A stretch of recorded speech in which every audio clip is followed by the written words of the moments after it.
بسم اللہ الرحمن الرحیم. ابن عبد البر میں ہے، رد مختار میں ہے کہ امام زین العابدین نے اس بات کو نقل کیا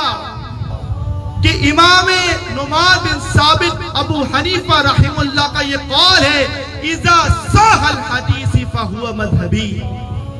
جو کوئی صحیح حدیث ہے بس وہی میرا مذہب ہے، اس کے علاوہ دوسری کوئی چیز نہیں. حاشیہ ابن عبد البر میں لکھا کہ وہاں سے لو جہاں سے ہم حاصل کرتے ہیں، میرا کوئی فتویٰ امام آدم جو آپ کے لیے ہے، امام ابو حنیفہ کا فرمان ہے،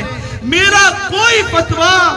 اگر حدیث رسول کی مخالفت کرتا نظر آئے اس فتوے کو دیوار پر مار دینا حدیث رسول